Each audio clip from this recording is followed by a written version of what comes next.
Hello dear student, आप सभी का एक बार फिर स्वागत करते हैं अपने इस यूट्यूब चैनल पे। तो आज के इस वीडियो में हम लोग क्लास 10th गणित का जो 2024 का सेट नंबर 5 चल रहा था उसका लेक्चर नंबर आखिरी करेंगे। इस वीडियो में आपका लेक्चर 5 पूरी तरह से कंप्लीट हो जाएगा। उसके बाद हम लोग जो सेट नंबर 6 है उसको हम लोग स्टार्ट करेंगे। इसी तरह मैंने सेट 1, सेट 2, सेट 3 और सेट 4 को भी पूरी तरह से कंप्लीट करा दिया है। एकदम आसान लैंग्वेज में पढ़ाया है ताकि आप मैथ को अभी से स्टार्ट किए हैं तो आपको समझने में कोई भी दिक्कत नहीं होगा। सभी वीडियो चैनल में प्लेलिस्ट में बना हुआ है, जाकर आप सभी वीडियो को देख लीजिए। इसी तरह मैं सामाजिक विज्ञान और साइंस का भी अनुसार में सेट करा रहा हूँ। चैनल में उसका प्लेलिस्ट बना हुआ है, जाकर सभी वीडियो को देख लीजिए। यदि आप भी चाहते हैं कि आपके सारे सब्जेक्ट में 90 प्लस स्कोर हो तो आप 2024 के सारे सेट को लगा लीजिए। 7 सेट होते हैं, ठीक ना। जो आपके 7 सेट है सभी सब्जेक्ट का लगा लीजिए और एग्जाम में 2025 के एग्जाम में जाकर बैठ जाइए। इससे एक भी प्रश्न बाहर नहीं जाएगा। ठीक, तो चलिए इसका हम आखिरी लेक्चर को कंप्लीट करते हैं और इस सेट में क्या करते हैं, इस वीडियो में कंप्लीट कर लेते हैं। ठीक है, चलिए देखिए हम लोग अब हमको करना था 23, 24, 25 प्रश्न करना था। बाकी मैंने आपको क्या कर दिया था, यहाँ तक प्रश्न को कंप्लीट करा दिया था। ठीक है, चलिए अगला प्रश्न देखिएगा। 23 में प्रश्न करा है कि निम्नलिखित समीकरणों के युग्मों को हल कीजिए। आपको 2 समीकरण दिया है, ठीक। इसमें अथवा करके प्रश्न दिया है, ठीक है। लेकिन ये वाला प्रश्न इंपॉर्टेंट है, मैं इसको करा देता हूँ, ठीक है। बाकी अथवा आपको नहीं करना है, आपको एग्जाम में किसी एक ही करना है, दोनों को नहीं करना है, ठीक है। तो मैं इसको करा देता हूँ, ठीक। बाकी आप कहेंगे तो इसको भी मैं करा दूंगा, कोई दिक्कत नहीं होगा, लेकिन फिलहाल इसको मैं कराता हूँ। क्या करना है, इसमें समीकरण को हल करना है। और समीकरण को हल करने का आपने इस 2024 में कितने विधियां पढ़ा है, 2 विधि। पहला प्रतिस्थापन विधि और दूसरा कौन विधि, विलोपन विधि, ठीक है। तो इस वीडियो हम लोग इस प्रश्न को विलोपन विधि से हल करेंगे, क्योंकि विलोपन विधि क्या होता है, बहुत आसान होता है। यदि आप अभी विलोपन विधि के बारे में नहीं जानते हैं तो आज के बाद आपको विलोपन विधि में कोई भी दिक्कत नहीं होगा, ठीक है। सबसे पहले आपको मैं समीकरण लिखता हूँ, हल करता हूँ, आप ध्यान से देखिएगा, ठीक है। 10 मिनट वीडियो बन रही है, आपको ये प्रश्न एकदम कन्फर्म हो जाएगा, ठीक है। समीकरण आपका दिया 3x माइनस 5y, ठीक है, प्लस का सॉरी माइनस का 4 दिया है, माइनस का 4 इक्वल टू 0, ठीक। ये -4 को उधर भेज दीजिए, ठीक है। तो 3x minus 5y equal to 4, इसको समीकरण 1 मान लीजिए, ठीक। अब इस तरह दूसरा समीकरण दिया है 9x बराबर 2y प्लस 7, ठीक।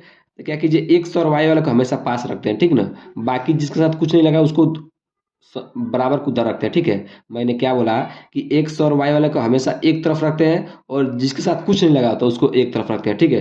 तो 2y किधर बना लीजिए, तो 9x minus 2y equal to 7 को उधर रहने दिया, ये प्लस है जरा का माइनस हो गया और 7 को उधर रहने दिया, ठीक है। ये समीकरण क्या मान लीजिए, समीकरण नंबर 2 मान लीजिए, ठीक। अब क्या करना है, अब आपको यहाँ पर विलोपन भी लगाना है। कौन विधि लगाना है, विलोपन विधि से। विलोपन विधि क्या होता है बाबू, विलोपन विधि ये होता है कि आपको एक्स और वाई में से एक्स, यहाँ पर एक्स और वाई और यहाँ भी एक्स और वाई है ना, इसमें किसी एक पद को गायब करना होता है। एक पद को क्या करना होता है, गायब। गायब मतलब किसी एक पद को कुछ ऐसा बनाइए कि वो कट कर खत्म हो जाए, ठीक है। ठीक, तो क्या करना, ध्यान समझिएगा। आप समीकरण 1 में किससे गुणा करा दीजिए, 3 से गुणा करा दीजिए। जब आप समीकरण 1 में 3 से गुणा कराएंगे तो ये 3 3 कितना हो जाएगा, 9। यहाँ भी 9 और समीकरण 2 में भी 9, ये 9 से 9 कट जाएंगे तो आपका एक पद गायब हो जाएगा, ठीक है। तो समीकरण 1 में क्या कीजिएगा, 3 से गुणा करा दीजिए, ठीक है। किससे गुणा कराइएगा, 3 से। तो जब आप गुणा कराएंगे तो क्या हो जाएगा, 9x हो जाएगा, माइनस इसमें 3 से गुणा कराइए तो 3 पच्चे 15y, इसमें गुणा कराइए तो 3 चौके 12, ठीक। समीकरण ये वाला हो गया, ठीक है। अब क्या कीजिए, इसको क्या कीजिए, अब इसको इसके नीचे लिख दीजिए 9x minus 2y equal to 7, ठीक है। कोई दिक्कत नहीं चाहिए। हमने एक पद गायब करना था तो समीकरण 1 में 3 से गुणा करा दिया, तो देखिए ये दोनों सेम हो गए कि नहीं हो गए। तो इसमें इस समीकरण 1 को मैंने ऐसा लिख दिया, ठीक। और समीकरण 2 को सेम टू सेम यहाँ पर नीचे रख दिया, ठीक है। अब क्या कीजिए, अब इसको क्या कर दिया, अब इसको घटा दीजिएगा। समीकरण 1 और 2 घटाएंगे तो कट जाएंगे, ठीक ना। देखिए कैसे घटाते हैं, यहाँ पर प्लस का चिन्ह है तो यहाँ माइनस लगा दीजिए। 9x का कौन चिन्ह है, प्लस, तो यहाँ माइनस, यहाँ माइनस तो यहाँ क्या हो जाएगा प्लस, यहाँ पर कौन चिन्ह है 7 का कौन चिन्ह है प्लस, तो यहाँ क्या हो जाएगा माइनस, ठीक। यहाँ तक कोई दिक्कत, यहाँ तक कोई दिक्कत नहीं चाहिए। देखिए 9x से 9x कट जाएगा, एक पद गायब हो गया। अब ये प्लस और ये माइनस, प्लस माइनस क्या होता है माइनस, 15 में से 2 जाए क्या बचेगा, माइनस का 13 वाई। ठीक, इक्वल टू क्या बचेगा, इधर क्या बचेगा, 12 में से 7 जाए कितना बचेगा, 12 में से 7 जाए कितना बचेगा, 5, 7 5 12 5 हो जाएगा। तो यहाँ से वाई का मान कितना आ जाएगा, यहाँ से आपका वाई का मान कितना आ जाएगा, यहाँ से आपका वाई का मान आ जाएगा माइनस का 5/13। ठीक है, यहाँ से कितना आ जाएगा, वाई का मान कितना आ जाएगा, -5/13। ठीक, ये आपका वाई का मान आ गया। ठीक है, अब क्या कीजिए, अब आपको एक्स का मान निकालना है। ठीक ना, तो एक्स का मान, वाई का मान जो आया है, ये चाहे समीकरण 1 में रख दीजिए, चाहे समीकरण 2 में रख दीजिए, यहाँ से किसका मान निकल जाएगा, एक्स का। यही आपसे पूछ रहा था। ठीक है, तो यहाँ पर क्या कीजिएगा, वाई का मान लिखिएगा, वाई का मान समीकरण 1 में रखने पर, अब चाहे 2 में भी रख सकते हैं। ठीक ना, रखने पर। ठीक, समीकरण 1 क्या है आपका, 3x - 5y = 4।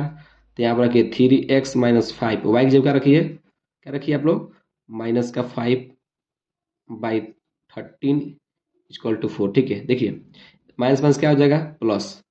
तो 3x माइनस माइनस क्या हो जाएगा, प्लस, 5 × 5 = 25/13 = 4। अब यहाँ से x का मान निकालना है, तो प्लस का हो जाएगा, किस में जाएगा, माइनस का है, तो हो जाएगा 3x 4 - 25/13। ठीक, अब इसको क्या कीजिए, इसको सॉल्व कर लीजिए। ठीक है, तो 3x इसके हर में क्या 1 लगा सकते हैं, तो इसका एलसीएम कितना आ जाएगा, 13। ठीक है, यहाँ बचा कितना, 13 चौको 52। ठीक है, 13 चौको 52 होता है, माइनस यहाँ पर हो जाएगा 25। ठीक, अब 3x = 52 में से 25 जाए कितना बचेगा, 27 बचेगा। ठीक, हो जाएगा। अब नीचे क्या बचेगा, 13। अब किस में है, x का मान निकालना, 3 किस में, गुणा में, इधर किस में जाएगा, भाग में। ठीक है, तो x वैल्यू क्या हो जाएगा, 27/13 × 3 हो जाएगा। अब 3 9 27, तो यहाँ से x का मान कितना आ गया, 9/13। ठीक, देखिएगा कुछ नहीं किया, यहाँ से आपको आना चाहिए कि जब y का मैंने मान रखा, इन दोनों गुणा करा के लिख दिया। अब इसको हमको x का मान निकालना है, तो इसको मैंने उधर था, तब प्लस में था, माइनस में चला गया, इसको सॉल्व किया। ठीक है, ताकि ये आपको आता ही होगा। ठीक है, तो यहाँ से x का मान निकल गया और y का भी मान निकल गया। ठीक है, आपसे ही पूछ रहा था, इस समीकरण को हल कीजिए और उसमें जितना भी ABCD वाला परिवार रहता है उसका मान निकालिए। तो इसमें x और y था, तो x का मान निकाल दिया, यहाँ से y का मान निकल लिया। ठीक है, आशा करते हैं कि आपको सभी प्रश्न एकदम अच्छे से समझ में आ गए होंगे। ठीक है, चलिए इसी तरह अगला प्रश्न करते हैं। 24 नंबर प्रश्न को अभी मैं नहीं कराऊंगा, इसको बाद में कराऊंगा। सबसे पहले मैं आपको 25 नंबर सवाल करा देता हूँ। ठीक है, 25 नंबर सवाल में जो आपको अथवा नाम का जो प्रश्न दिया है, ये वाला प्रश्न ये मोस्ट इंपोर्टेंट प्रश्न है, इसको मैं आसानी से सॉल्व करा देता हूँ ताकि आपको कोई भी दिक्कत ना हो। इस तरह का प्रश्न आपके 2025 एग्जाम में 100% ही आएंगे ही आएंगे। ठीक है, तो इस प्रश्न को पढ़िए, एकदम आसान प्रश्न है, 6 नंबर आपको मुफ्त में देखा जाएगा ये वाला प्रश्न। ठीक है, कह रहा है कि 21 सेंटीमीटर त्रिज्या वाले एक वृत्त का चाप केंद्र पर 60 डिग्री का कोण अंतरित करता है, तो चाप द्वारा बनाए गए त्रिज्य खंड का क्षेत्रफल ज्ञात कीजिए। एकदम आसान प्रश्न है। ठीक है, यहाँ पे देखिएगा, एकदम इसको करा। ठीक है, यहाँ पे देखिएगा आप लोग, इतना ही इसको क्या कर लेंगे, सॉल्व कर लेंगे। ठीक, देखिए प्रश्न नंबर 25 देखिए आप लोग। ठीक, कह रहा है कि मान लीजिए एक कोई वृत्त है, क्या है बाबू, एक वृत्त है। ठीक, ठीक, अब वृत्त है, कह रहा है कि 21 सेंटीमीटर त्रिज्या, इसकी त्रिज्या कितनी है, मान लीजिए 21, ये भी 21 सेंटीमीटर है। ठीक, त्रिज्या कितनी, 21 सेंटीमीटर त्रिज्या हो गया। अब कह रहे हैं, अब मान लीजिए ये भी तो त्रिज्या है, ये भी त्रिज्या भी कितना होगा, 21 होगा, क्योंकि अनंत त्रिज्या हो सकती है। ठीक है, इधर इधर जितना मिलाएंगे सब त्रिज्या हो जाएंगे। अब चाप क्या होता है, जो इसको क्या बोलते हैं, चाप, इसको क्या बोलते हैं, चाप। ये जो आपको दिखाई दे रहा है ना, यहाँ से लेके यहाँ तक क्या ये चाप है। ठीक, ये लघु चाप है, और जब इधर लेंगे तो क्या हो जाएगा, दीर्घ चाप हो जाएगा। ठीक है, तो ये जो चाप है एक केंद्र पर कितना डिग्री कोण बना रहा है, 60 डिग्री कोण बना रहा है। ठीक है, 60 डिग्री का कोण बना रहा है, कर रहा है। ठीक, तो कह रहा है कि जो ये त्रिज्य खंड बना है, ये जो त्रिज्य खंड बना है, इसी क्या करना है, क्षेत्रफल ज्ञात करना है। मतलब इसका क्या करना है, आपको क्षेत्रफल निकालना है। ठीक, तो कुछ मतलब क्या, त्रिज्य खंड का क्षेत्रफल सूत्र क्या होता है, आप बस सूत्र याद रखिएगा, बाकी सभी सवाल आसानी से हो जाएंगे। ठीक है, उसका सूत्र होता है थीटा 360 पाई r स्क्वायर। ये सूत्र होता है किसका, त्रिज्य खंड का क्षेत्रफल का, याद रखिएगा, थीटा 360 पाई r स्क्वायर। थीटा आपको दिया है 60 डिग्री, पाई का मान जानते हैं 22/7, आर क्या है, त्रिज्या, त्रिज्या का मान भी दिया है, बस आप रखिए, एकदम आसानी से हो जाएगा। 60/360 इंटू 22/7 इंटू 21 इंटू 21, स्क्वायर है तो 2 बार लिख दिया, 7 त्रिके 21, ठीक। 0 से 0 एक कितना कट 6 बार में कट गया, ठीक है। 3 दूना 6, ठीक। एक कितना कट जाएगा 11 बार में, ठीक। तो क्या बचा 11 गुणे बस 21 बचा, ठीक। अब बस आप इसे क्या कर दे गुणा करा दीजिए, क्या हो जाएगा आंसर हो जाएगा, ठीक। तो जब आप इन दोनों गुणा कराएंगे और जो भी आएगा वही क्या हो जाएगा आपका सेंटीमीटर क्या हो जाएगा स्क्वायर हो जाएगा, ठीक ना, सेंटीमीटर स्क्वायर। तो आप इन दोनों गुणा करके लिख दीजिएगा। मैंने बस सूत्र लगाया theta 360 pi r square. Theta का मान 60 था, पाई का मान जानते हैं 22/7, आर का मान होता है, आर का मान 21 दिया था, तो स्क्वायर है तो 2 बार लिख दिया 21। बाकी काटना आता मैंने काट दिया है, और 11 गुणे 21 बचा है, आप गुणा करके आप लिख लीजिएगा, वही क्या हो जाएगा आपका आंसर हो जाएगा, ठीक। तो आशा करते हैं कि प्रश्न एकदम अच्छे समझ में आपको आ गया होगा, ठीक है। अब हम चलते हैं जो प्रश्न नंबर 24 है उसको हम लोग हल करते हैं। इस प्रश्न को एकदम ध्यान समझिएगा, मोस्ट वांटेड क्वेश्चन ये वाला प्रश्न मोस्ट वांटेड प्रश्न है। इसमें बहुत बच्चों को दिक्कत होता है, लेकिन इस तरह मैं समझाऊंगा ताकि आपको आज से इस तरह के प्रश्न में कोई भी दिक्कत नहीं होगा। आप बस इसको ध्यान से समझ लीजिएगा, बाकी इस तरह के सभी सवाल आपको आराम से हो जाएंगे, ठीक है। देखिए पढ़िए, 24 नंबर प्रश्न कर रहा है कि एक मंदिर की ऊंचाई 15 मीटर है। ध्यान से डायग्राम बनाते हैं, आपको कोई भी दिक्कत नहीं होगा, ठीक है। मान लीजिए एक क्या है, कोई एक मंदिर है, ठीक। ये क्या है, एक मान लीजिए मंदिर है, ठीक। ये वाला क्या है मंदिर है, इसकी ऊंचाई कितनी है 15 मीटर। नाम लीजिए ए बी, ठीक। एक मंदिर है जिसकी ऊंचाई कितनी है 15 मीटर। ध्यान समझिएगा, मंदिर के शीर्ष से, मंदिर के शीर्ष से, शीर्ष मतलब ये हो गया शीर्ष आपका, ठीक है। मंदिर के शीर्ष से, ठीक है, शीर्ष से सड़क के दूसरी ओर बने भवन के शीर्ष का उन्नयन कोण 30 डिग्री है तथा भवन के पाद का अवनमन कोण 45 डिग्री है। तो सिद्ध कीजिए कि भवन की ऊंचाई 5, ठीक है, 3 + √3 मीटर है, ठीक है। ध्यान समझिएगा खबर, ठीक है। इसके शीर्ष से दूसरी तरफ एक कोई भवन है, मान लीजिए भवन है, ठीक, एक भवन है, ठीक। कह रहा है कि इस शीर्ष से इस भवन का उन्नयन कोण कब बनता है, उन्नयन कोण तब बनता है बाबू जब हम ऊपर की तरफ देखते हैं, ठीक है। तो यहाँ से एक व्यक्ति कोई देख रहा है इसके शीर्ष पर, ठीक, ठीक है। तो ये हो गया दृष्टि रेखा और क्षैतिज रेखा के बीच में क्या बनता है, कोण बनता है। दृष्टि रेखा और क्षैतिज रेखा के बीच में क्या बनता है, कोण बनता है, चाहे उन्नयन कोण बने चाहे अवनमन कोण बने, ठीक है। तो उन्नयन कोण बन रहा है, कितना बन रहा है आपका, कितना बन रहा है 30 डिग्री, कितना बन रहा है 30 डिग्री प्रश्न में कहा है, ठीक। अब कह रहा है कि इसी के शीर्ष से जब आप इस भवन के पाद बिंदु, पाद मतलब पैर वाला बिंदु कौन है, ये होगा, नाम दे दीजिए EF G, कुछ भी नाम दे सकते हैं, ठीक।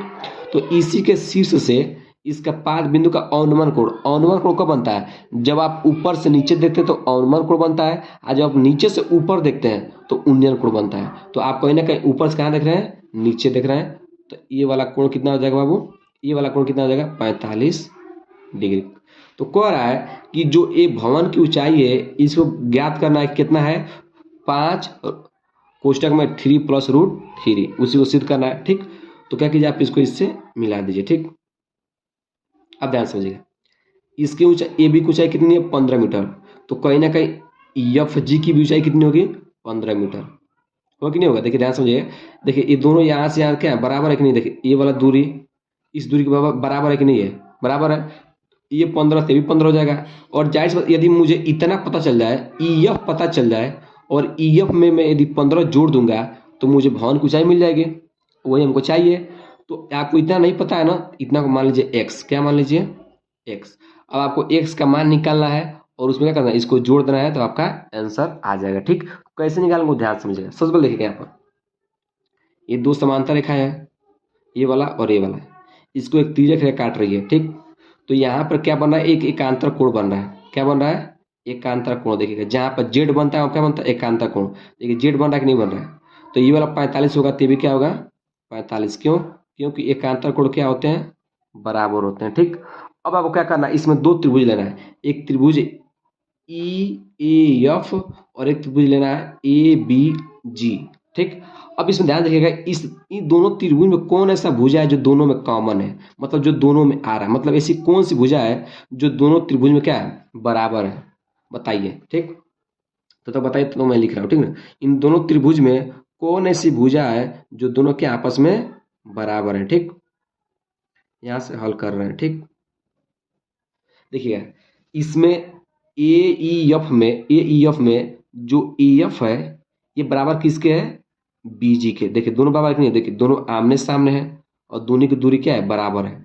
तो इन दोनों त्रिभुज में कौन से भुजा जो बराबर है, ए ई ए एफ और बी जी। अब क्या कीजिएगा, इस बार इसमें इस त्रिभुज के लीजिए और एक बार इस त्रिभुज के लीजिए। इसमें क्या कीजिए, इसमें एक बार ए एफ का मान निकालिए और बी जी का मान निकालिए और दोनों को बराबर रख देंगे तो वहां से एक्स का मान निकल जाएगा। आपको कोई भी सवाल मिले तो आपको सबसे पहले देखना है कि कोई भी दो त्रिभुज बन जाए तो उसमें देखना है कि कौन भुजा कॉमन है, जो दोनों में बराबर है, उसी के उन्हीं दोनों भुजा का मान निकालिएगा और उसको बराबर रखिएगा। सभी सवाल इससे बाहर नहीं जाएगा। ठीक है, तो चलिए इस त्रिभुज में किसका मान निकालना है, ए एफ का मान निकालना है। तो कैसे निकालेंगे, क्या लगाएंगे, 10 लंब बटा आधार। ये वाला क्या होगा, ये वाला एक्स लंब है और ये वाला क्या आधार है। तो आधार लंब क्या दिया, एक्स दिया है, आधार कितना दिया, ए एफ, इसी को निकालना है। ए एफ लंब बटा आधार क्या होता है, टेन थीटा। टेन थीटा मतलब टेन थीटा का मान कितना दिया, 30। तो टेन 30। आप जानते हैं कि लंब ए आधार है तो लंब बटा आधार क्या होता है, टेन थीटा। ठीक, तो टेन थीटा, थीटा का मान कितना है, 30 डिग्री। ठीक, तो एक्स बटा ए एफ बराबर 30 का मान कितना होता है, 1/√3। यहाँ से ई एफ का मान क्या निकल जाएगा, ई एफ का मान क्या निकल जाएगा, यहाँ से ई एफ का मान निकल जाएगा √3x। ठीक, √3x हो गया ई एफ का मान। ठीक है, अब इस तरह एक बार इस त्रिभुज के लीजिए, इसमें किसका मान निकालिए, बीजी का। मैं दोनों का मान क्यों निकाल रहा हूँ, क्योंकि दोनों बराबर है। दोनों बराबर है तो दोनों को बराबर रख दूंगा तो यहाँ से एक्स का मान निकल जाएगा। ठीक, अब लिखिए त्रिभुज, यहाँ पे देखिए त्रिभुज ए बी जी में। ठीक, अब इसमें लगाइए, आपको ये वाला लंब दिया है, लंब दिया है ना 15, आधार कितना दिया है, बीजी। तो लंब बटा आधार 15 बटा बीजी। लंब बटा आधार क्या होता है, टेन थीटा। टेन थीटा मान कितना दिया, 45 डिग्री। ठीक, ये हो गया। अब देखिए टेन 45 का मान कितना होता है बताइए, टेन पाई 15। ठीक, टेन 45 का मान कितना होता है, 1। पढ़ा होगा आपने, टेन 45 का मान 1। तो यहाँ से क्या कीजिए, बीजी का मान निकालिए। बीजी का मान कितना आ जाएगा, बीजी का मान कितना आ जाएगा, 15। कितना आ जाएगा, 15। ठीक, बीजी का मान आ गया 15। अब क्या कहिए, देखिएगा बीजी और ए एफ दोनों बराबर है तो ये जब ये दोनों बराबर हैं तो ये भी दोनों बराबर होंगे। जब ये वाला बराबर है, देखिए बीजी बराबर है ए एफ के, डायग्राम में दिखाई दे रहा है, तो इस तरह ये बराबर हो जाएगा इसके, तो बराबर रख दीजिए। √3x बराबर 15। ठीक, क्या हो जाएगा, यहाँ पर रख दीजिए। ठीक, हो गया, इनको बराबर दे। यहाँ से क्या कीजिए, एक्स का मान निकालिए। एक्स का मान कितना आ जाएगा, यहाँ से एक्स का मान कितना आ जाएगा, यहाँ से एक्स का मान आ जाएगा 15√3। ठीक, किसका मान आ गया, एक्स का मान आ गया। हमको एक्स का ही मान चाहिए। अब क्या कीजिए, आपको भवन की ऊंचाई चाहिए, तो इतना तो आपको पता था कि 15 है, आपको बस इतना पता करना था तो वो आपने पता कर लिया। अब इन दोनों क्या कर दीजिए, जोड़ दीजिए। ठीक है, तो यहाँ भवन की ऊंचाई क्या होगी, भवन की ऊंचाई लिखिएगा, भवन की ऊंचाई, भवन की ऊंचाई क्या हो जाएगी, x + 15। ठीक, x का मान कितना है, 15√3 + 15। ठीक, आंसर कीजिए, यहाँ से कॉमन ले लीजिए, सॉरी कॉमन मत लीजिए, इसको सॉल्व कर लीजिए। इसका एलसीएम कितना आएगा, √3 आएगा। कम एलसीएम लेंगे तो ऊपर बच जाएगा 15 + √3, √3 15 √3 क्या हो जाएगा, 15√3। देखिएगा क्या किया, √3 से √3 कट जाएगा, एक का गुणा कराएंगे तो 15 आ जाएगा, प्लस का प्लस, एक से भाग देंगे तो √3 में कटेगा, √3 गुणा जब 15 में कराएंगे तो 15√3 हो जाएगा। ठीक है, अब क्या कीजिए, इसको क्या कीजिएगा, इसके बारे में और लिख लेते हैं, 15 + 15√3। ठीक, अब क्या कीजिए, इसमें से क्या मान है, इसमें इन दोनों में क्या मान है, 15 का मान है, तो 15 को बाहर ले लीजिए, नीचे क्या बच जाएगा, अब क्या बच जाएगा, देखिए 15 का मान हो गया 1 + √3/√3। ठीक है, अब क्या कीजिएगा, अब यहाँ से हम लोग क्या करेंगे, √3 से √3 क्या करेंगे, ऊपर नीचे कर देंगे, गुणा करा देंगे, ऊपर नीचे क्या कर देंगे, गुणा करा देंगे, हर का प्रमेय करेंगे। ठीक है, तो जैसे ही आप हर का प्रमेय करा आपने पढ़ा होगा 9 में, क्या करेंगे, ऊपर नीचे गुणा करा दीजिए, 1 + √3 गुणे √3। इसमें √3 पहले था ही, इसमें √3 से गुणा करा दिए। √3 से √3 क्या कर दिया हमने, देखिएगा ध्यान समझिएगा, √3 से ऊपर नीचे कर दिया, गुणा करा दिया, इसमें बस। ठीक है, क्या कर दिया, गुणा करा दिया। अब देखा कर ध्यान समझिएगा, ये कितना हो जाएगा 15 प्लस √3 का दोनों गुणा करा दीजिए, ये हो जाएगा √3 प्लस √3 का जो गुणा √3 में कराएंगे तो होता है 3, और यहाँ पर √3 गुणा √3 का क्या होगा 3, और 3 से कितना कट जाएगा 5 बार में। ठीक है, तो यहाँ क्या बच जाएगा आपका 5। ठीक है, इसको √3 प्लस 3, आपको यही चाहिए था। ठीक है, तो ये कितना आसान था, कुछ नहीं किया गया, ध्यान समझिएगा। यहाँ से हमने पहले x का मान निकाला है, भवन की ऊंचाई क्या था x + 15, यहाँ से x का मान रखा, एलसीएम उलसीएम लिया, यहाँ तक हमने क्या कर दिया सॉल्व कर लेता, यहाँ तक सॉल्व कर लेता। अब रही बात कि हम लोग कभी भी रूट में क्या करते हैं, आंसर को नहीं छोड़ते हैं। ठीक है, तो रूट हटाने के लिए क्या करते हैं, हर में कभी रूट में हर जो होता है वो रूट में नहीं होना चाहिए। ठीक है, ठीक रख भी सकते हैं लेकिन अधिकतम नहीं रहता है। तो हर से रूट हटाने के लिए क्या करते हैं, हर का प्रमेयीकरण करते हैं। कैसे करते हैं, जो हर में जो भी होता है उसके ऊपर नीचे गुणा कराते हैं। हमने ऊपर नीचे गुणा कराया, बाकी से गुणा इन दोनों में करा दिया है। ठीक है, गुणा करा कर लिख दिया, कटाई जो काट दिए, आपका आंसर आ गया। आपको यही सिद्ध करना था, यही सिद्ध करना था ना कि सिद्ध कीजिए कि भवन की ऊंचाई कितनी है 5 कोष्टक में 3 + √3 मीटर है। हमने क्या कर दिया, सिद्ध कर दिया। ठीक है, एकदम आसान लैंग्वेज में बताया है बाबू कि जब भी आपको इस तरह का दो त्रिभुज मिलेंगे तो आपको दोनों त्रिभुज में देखना है कौन कॉमन भुजा है, उसी कॉमन भुजा को निकाल लेना है और दोनों को बराबर रख देना है, वहां से आपकी वैल्यू निकल जाएगी। ठीक है, तो आशा करते हैं कि तीनों प्रश्न एकदम आपको अच्छे समझ में आ गए होंगे। इसी तरह आपका ये सेट भी क्या हो गया, पूरी तरह से कंप्लीट हो गया। अब हम लोग मिलते हैं अगले सेट में, सेट नंबर 6 वाले में। ठीक है, चलिए।